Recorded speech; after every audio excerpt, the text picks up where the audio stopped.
Well, there you are. Hello, all you wonderful artists at Poema. Thank you for letting me be just a little part of your gathering today. I'm honored. My name is Kathleen Popa, and I blog with Bonnie Grove and 4 other wonderful authors at novelmatters.com. And I want to start by telling you that I think you are well and truly blessed to be a part of this ministry and to have this ministry available to you. Bonnie and Steve have done a wonderful thing in bringing you together because the church has not always had the most wonderful relationship with its artists. For many ages and in many places, uh, artists and their work have been sort of left outside the door of the churches. And that's a shame because it impoverished not only the artists but the church as well.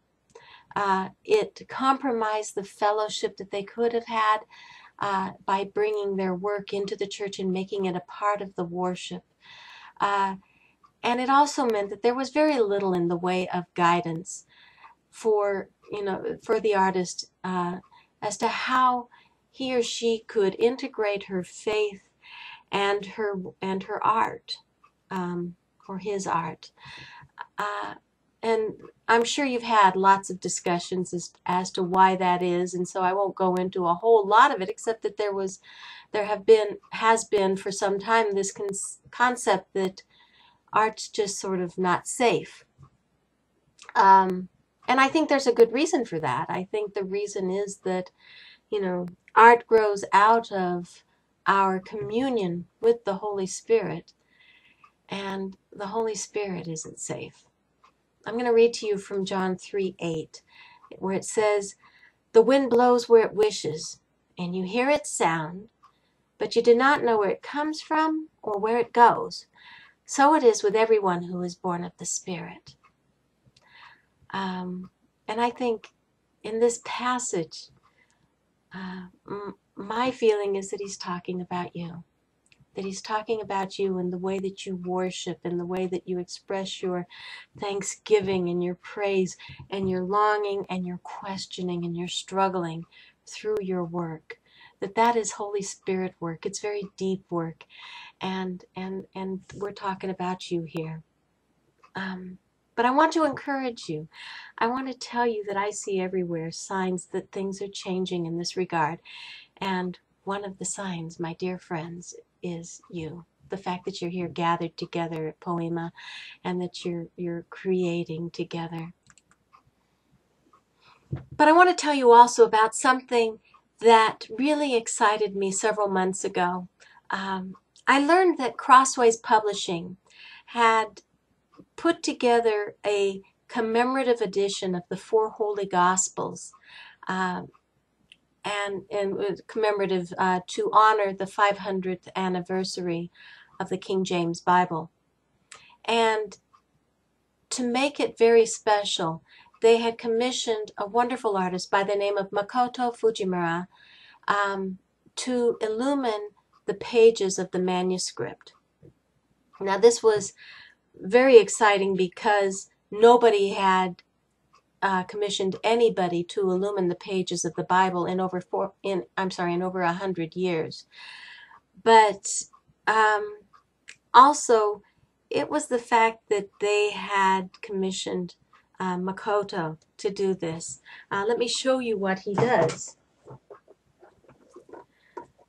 Makoto does non-representational art. That's just the sort of thing that has troubled the church over the many years.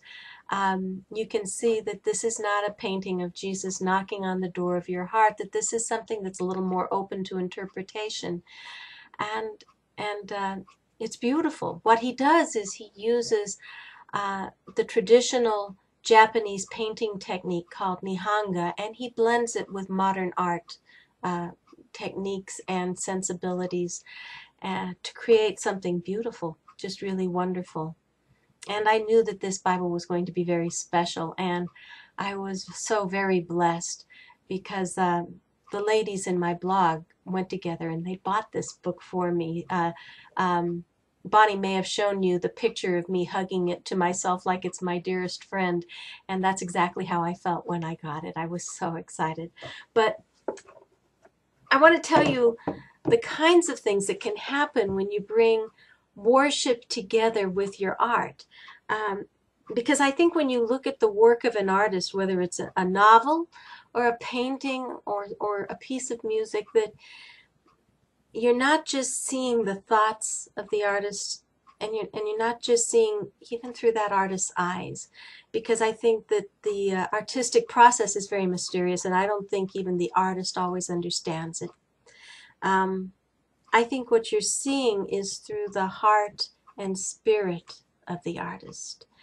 And when you do that, you can make connections. It can help you to make connections that you never would have made without it. And just to give you an example, I'm going to show you a little bit of what I saw in the pages of the four Holy Gospels. I brought you to the 13th chapter of Matthew. This is a chapter of parables that Jesus told to the people. We have the parable of the sower who sowed the seed on the rocky ground and on the shallow ground and on the weedy ground and then on the good soil. There's also the parable of the mustard seed that was so tiny but grew into the largest tree in the forest, and the parable of the master who sowed good seed, but then his enemy came and sowed the bad seed. It's easy for me to see these as, kind of connected to each other, kind of similar stories. But Makoto showed me more when I read this. Because here you see a tree that must be the mustard seed that fell into the good soil. Because here it is, it's by the water. And you can see that it's putting out roots. You see also that the roots are tinged with blood, but also with water. And then we turn the page, and Jesus goes on to other parables, and one of the parables he tells begins with, again, the kingdom of heaven is like a net that was thrown into the sea and gathered fish of every kind. And the interesting thing is that you see that the roots from the tree on the previous page have continued, and they're going on, making connections and going deep underground and far and wide. And you see that eventually these roots become the net that Jesus is talking about. And again, the net is tinged with blood, but also with water.